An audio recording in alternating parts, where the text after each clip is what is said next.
Y claro, todos conocemos la historia de Job.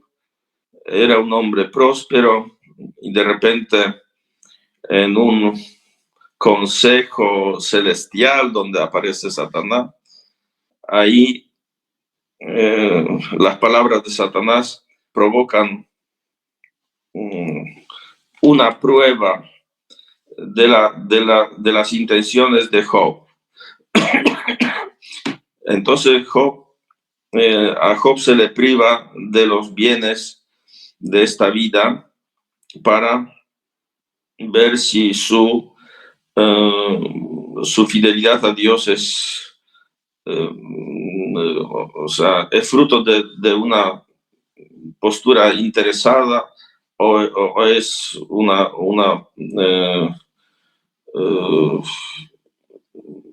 o adora a Dios de corazón sincero. Entonces ahí se le priva a Job primero de sus bienes materiales, ganados, casas, cosechas, luego de sus familiares, hijos e hijas, luego la salud, y de una cosa que se habla poco porque eso aparece solo después en el libro, una cosa muy importante en la vida de cada ser humano, que es la dignidad propia o incluso el prestigio. Eso era importante para Job y me parece que era muy importante en el Oriente.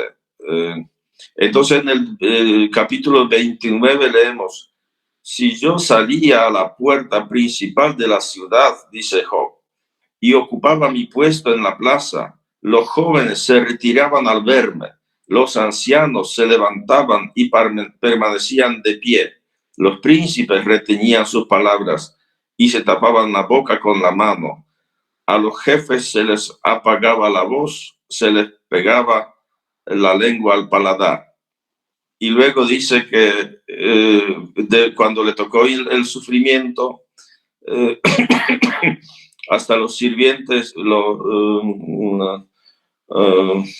humillan, lo ignoran, le dicen palabras, le escupen, cosas así. Entonces una historia penosa.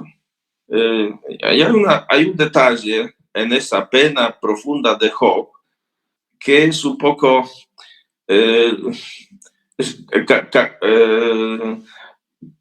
caricaturesca, ¿sí? Es que y a veces sirve de unos comentarios de tipo machista, porque a Job se le privó de todos los bienes, de todo lo más querido, y le deja a Dios a su mujer.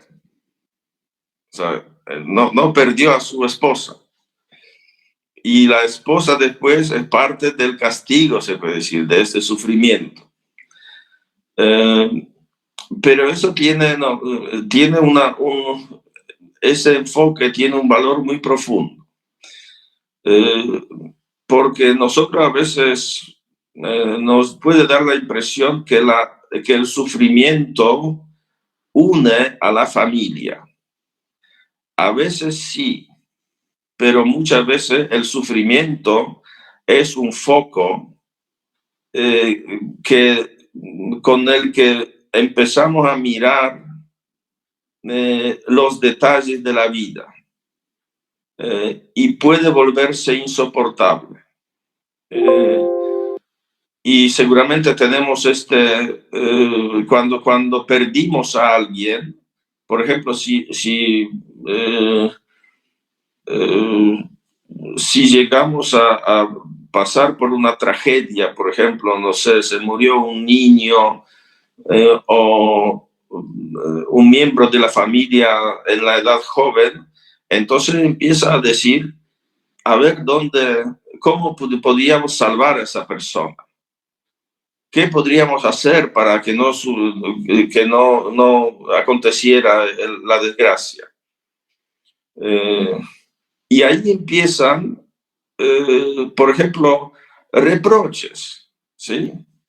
Y empiezan estas palabras, porque a ti nunca te interesaba, por ejemplo, tu hijo, pasabas de largo, por eso se volvió drogadicto.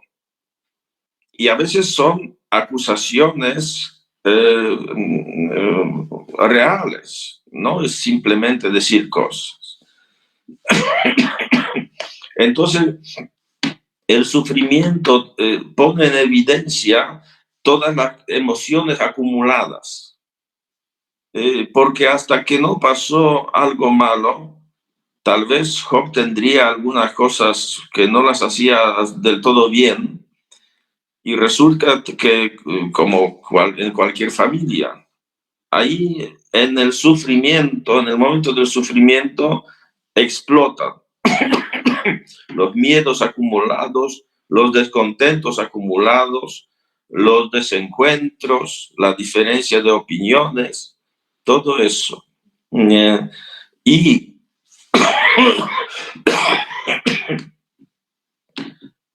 la historia está escrita a partir de Job, pero su esposa también perdió a todos y a todo. Ella también perdió los bienes, también perdió a los hijos, que la madre siempre está mucho más vinculada con los hijos que del varón. Y también perdió el prestigio. Entonces, no es cosa de verla en un contexto de la maldad o no sé, porque le dijo que se muera, que se muriera.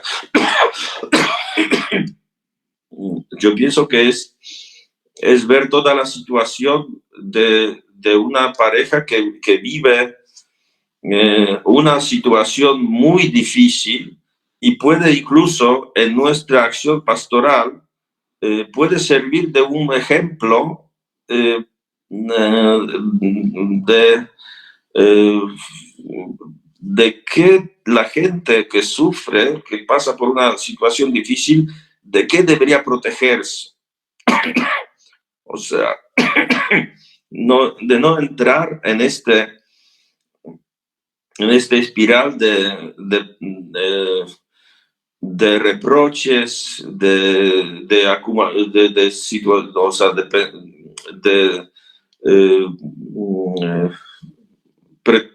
de reproches acumulados. Bien.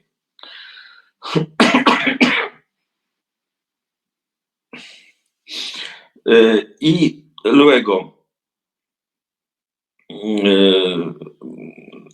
lo más importante es ahora el segundo paso, ver, porque aquí tendremos una parte teológica, o sea, la relación de Job con Dios y cómo él es capaz de explicarse el sufrimiento suyo de cara a Dios. Y luego vamos a hablar un poco sobre la solidaridad, o sea, sobre la compasión práctica. Nosotros en la acción pastoral tenemos las dos cosas. Por ejemplo, una ONG va a tener solo esa dimensión más bien horizontal, o sea, de lo que se puede hacer. Y no tiene esa dimensión, me parece, mística, que sale más allá de lo visible. Entonces, Job no entiende qué es lo que le pasa, porque su situación, a su parecer, no es el caso de esa doctrina de la retribución. O sea, su sufrimiento le parece injusto porque él es una persona entera. Él se siente pecador como todos, pero no ve un pecado que merezca tal castigo. Y a él le gustaría verse ver cara a cara a Dios e incluso llama a Dios al juicio. Entonces dice, pero yo quiero hablar al Todopoderoso, mi deseo es discutir con Dios.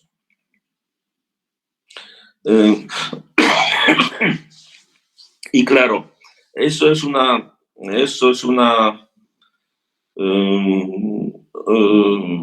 es imposible, o sea, para el ser humano, hablar con Dios, aclarar las dudas, porque tal vez sería más fácil si, por ejemplo, Dios nos dice algo, el porqué del sufrimiento, ¿sí? El porqué de una situación desastrosa.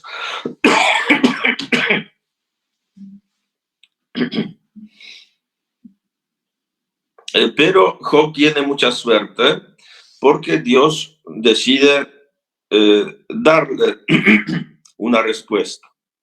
Entonces en el capítulo 38, me parece, empieza ahí la respuesta de Dios. Y aquí empieza una cosa muy interesante. Porque Dios, o sea, Job espera que Dios se justifique delante de él. Entonces, ¿cuál debería ser la conversación de Dios con Job? Hablando un poco en una manera irónica o en plan de chiste. Entonces Dios le dice así, Job, eso fue así. Nosotros estuvimos ahí hablando con los ángeles y ahí viene Satanás y empieza a acusarte de tonterías, que eres un falso interesado. Entonces, claro, no nos quedaba otra sino privarte de todo para demostrarle a Satanás que tú eres una persona entera. Pero tú no te preocupes, yo te devuelvo ahora todo lo que tendrás una esposa nueva, hijos nuevos, más ganados, porque así termina la historia, ¿sí? Y es muy chocante porque Dios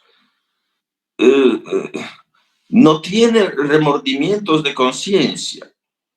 O sea, es impresionante. Le dice a Job cuando finalmente se le aparece y se dice que le habló desde una tormenta. O sea, la tormenta, en el Antiguo Testamento, el trueno era la voz de Dios. Entonces Dios le revela de una forma contundente, muy fuerte, su mensaje. Se puede decir que le habla, si no es un trueno, sino una tormenta, entonces le habla hábilmente de la situación. ¿Y qué es lo que le dice? Es como si aparezca Dios y le dice así, ¿quién es ese que oscurece mi designio con palabras desprovistas de sentido? Entonces viene Dios sin ningún remordimiento de conciencia y incluso acusa a Job que él parece que no entiende algo. Y luego le dice, ajustate el cinturón como un guerrero, yo te preguntaré y tú me instruirás. Entonces Dios habla con una seguridad de sí mismo, una inocencia impresionante. Y como respuesta, Dios le muestra la grandeza de su saber, de su proyecto, la grandeza del mundo. Ahí son 3 capítulos casi de esta alocución de Dios. Que Dios no sabe dónde están los pilares de la tierra y dónde está la puerta del mar, y no sabe los misterios de la vida de algunos animales, como las cabras monteses y los avestruces. Ahí hay uno de sus ejemplos concretos. ¿Y qué consigue de esta forma? Dios no explica nada, pero pone en duda el convencimiento humano de que las cosas deberían ser tal como el hombre se las imagina. O sea, pone en duda el razonamiento de Job y de sus amigos, y le dice que puede ser de otra forma, pero no dice de qué forma. Lo interesante es la reacción que estas palabras provocan en Job.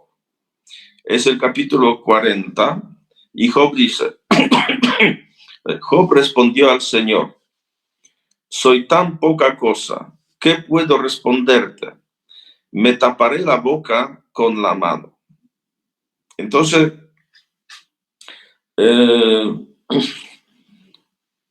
a veces se habla de la fuerza de Dios, de la omnipotencia de Dios.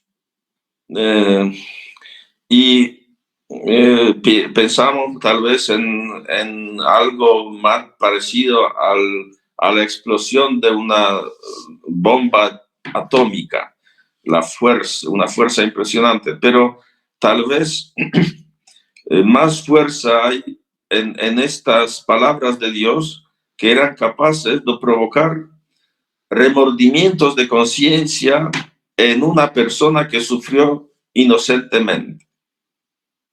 O sea que no solo que Job sintió que Dios le explicó algo, sino le dijo tal cosa que en él provocó remordimientos de conciencia. Esto es, esto es misterioso y es impresionante. ¿Qué palabras podrían ser? Bueno, no sabemos. O sea, porque es como susurrar al oído. Es como Job, al escuchar estas palabras sobre estos animales, las puertas del mar, él se sintió pequeño, yo no sé. Pero saliendo un poco del libro de Job y pasando a nuestra vida, seguramente nos gustaría sentir alguna palabra que no solamente nos explique las cosas, sino que nos provoque a esa reacción de contrición incluso delante de Dios, a pesar de las situaciones terribles que vemos en el mundo y a veces en nuestro alrededor y en nuestra propia vida. ¿Qué palabras pueden ser? Bueno, por ejemplo, ahora estamos en el tiempo pascual. El Hijo de Dios, ¿sí? El sufrimiento del Hijo de Dios, la obra salvadora de Cristo. Pero también estas palabras de San Pablo, los sufrimientos del tiempo presente no se pueden comparar con la gloria que nos espera.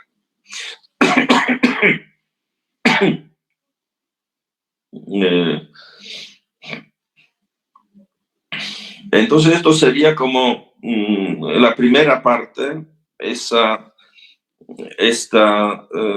sorpresa, o sea, termina de una forma sorprendente el libro con estas palabras de Dios capaces de provocar en Job esta reacción que dice, me tapo, soy tan poca, me taparé la boca con la mano.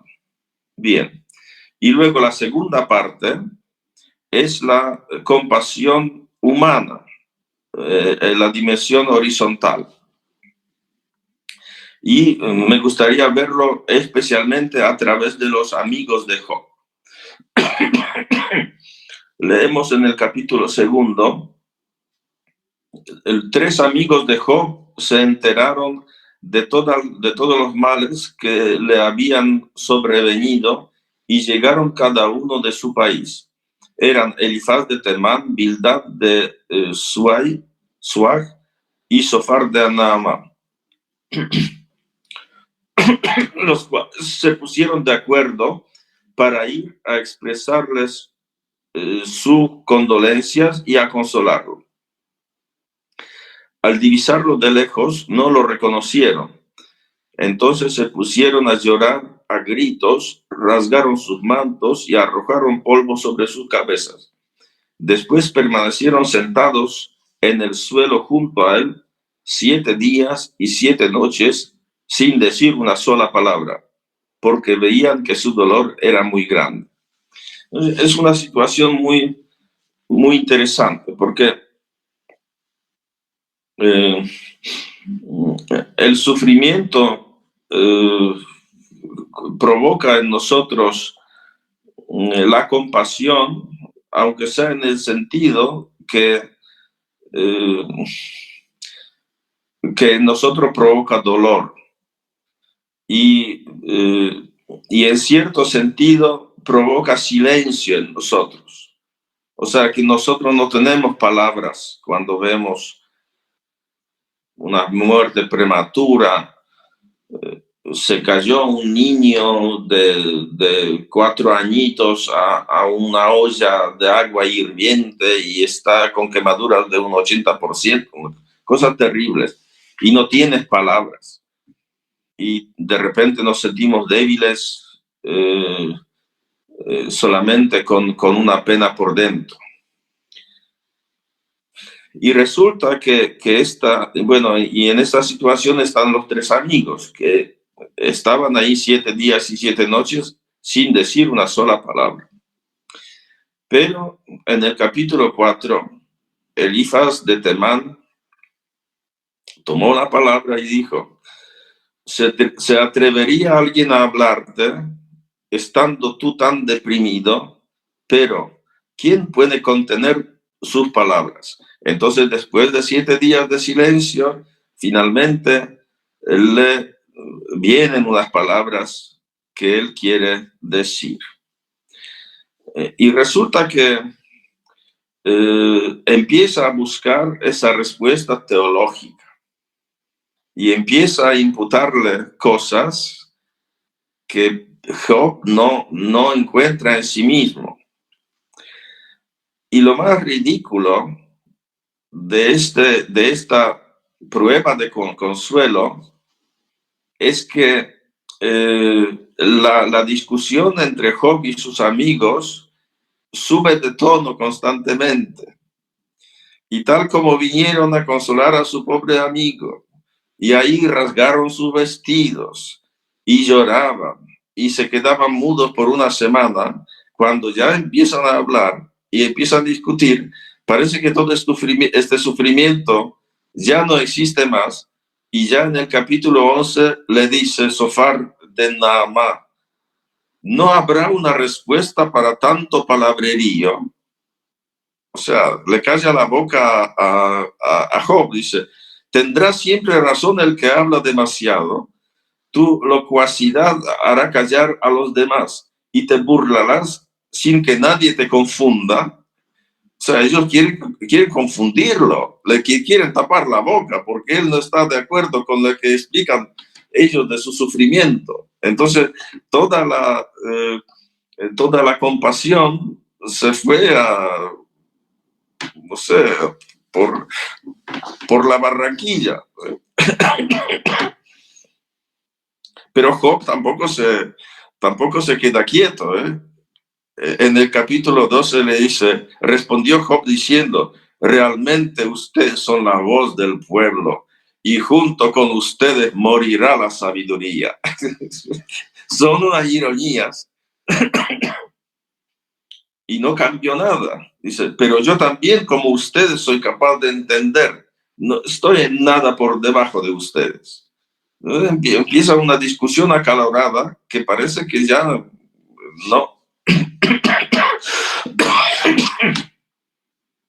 Que ya no está sufriendo más este hombre.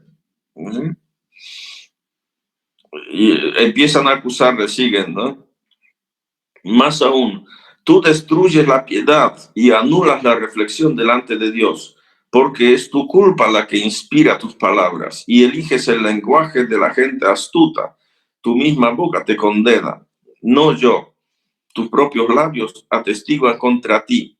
¿Eres tú el primer hombre que nació? ¿Fuiste dado a luz antes de las colinas? ¿Has tenido acceso a consejos divinos y has acaparado la sabiduría? ¿Qué sabes tú que nosotros no sepamos? ¿Qué entiendes tú más que nosotros? Bueno, entonces ahora, eh, estas breves algunas impresiones sobre este libro. ¿Qué existe de nosotros la compasión? Eh,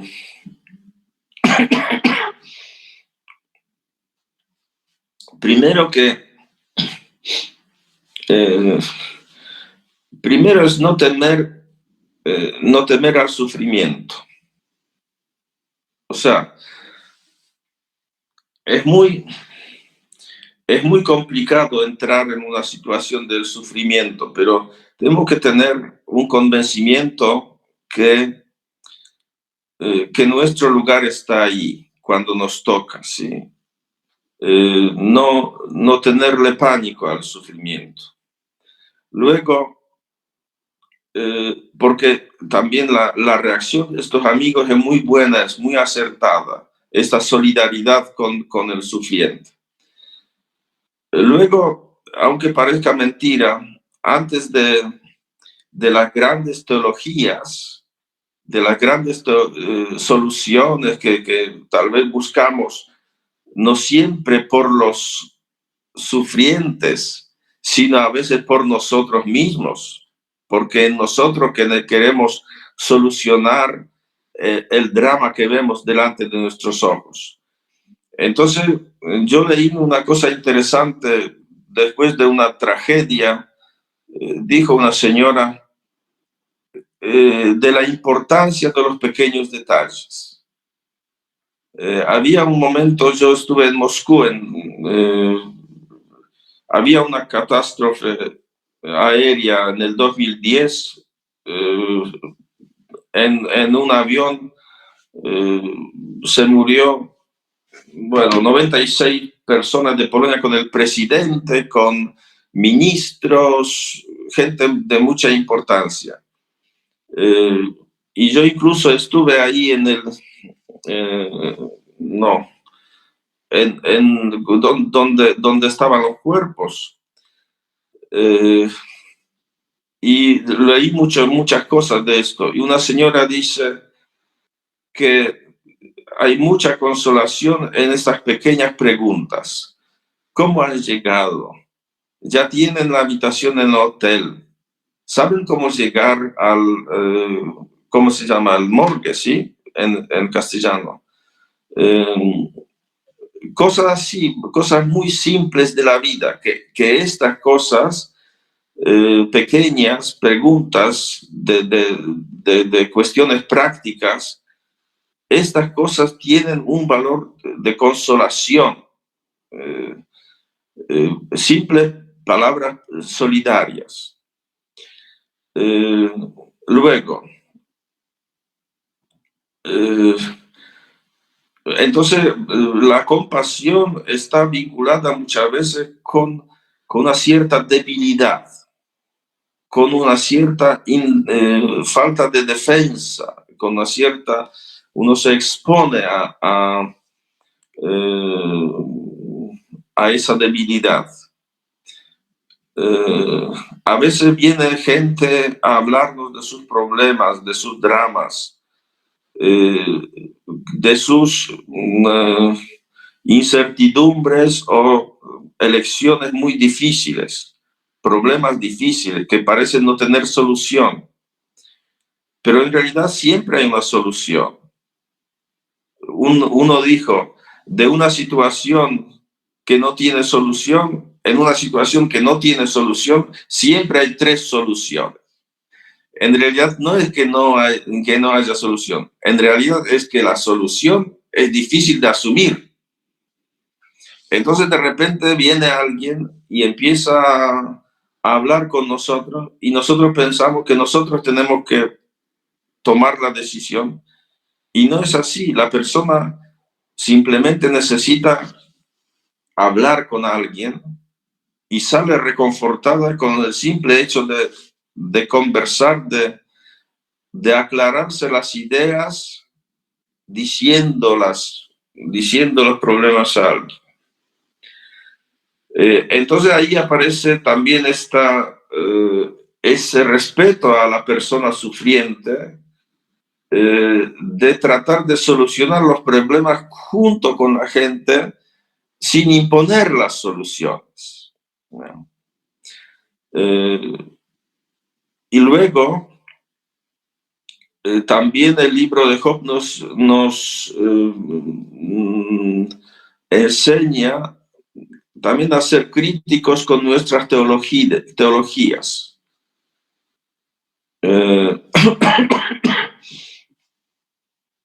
Porque la pregunta teológica tiene que aparecer, pero no tal vez en su momento y en su dimensión, no precipitada, porque nosotros tampoco somos abogados de Dios. No, Dios no nos paga por defenderlo a él. Pero es importante que se llegue a esa dimensión espiritual. Yo me acuerdo mucho de una señora que se enojó mucho con Dios porque ella organizaba peregrinaciones de enfermos y ella misma se enfermó de esclerosis múltiple, que es una enfermedad terrible. Y ya no podía hablar, sino se comunicaba con los ojos, con su hija. Y pidió que sacaran todas las imágenes de su habitación, de la Virgen, las cruces, tenían como un altarcito, y se saquen todo. Y estaba ahí postrada durante medio año, enojada con Dios. Y después de medio año dijo, tráigame una cruz. Y después le preguntamos, ¿y por qué querías una cruz? Y ella dice, solo Él me entiende, ¿sí? Solo Cristo me entiende. Pero ella llegó a esa teología suya, porque es la relación, nosotros podemos aportar algo, pero es el camino de cada persona de elaborar esa respuesta teológica. Bueno, entonces esto es lo que quería compartir con ustedes desde el libro de Job.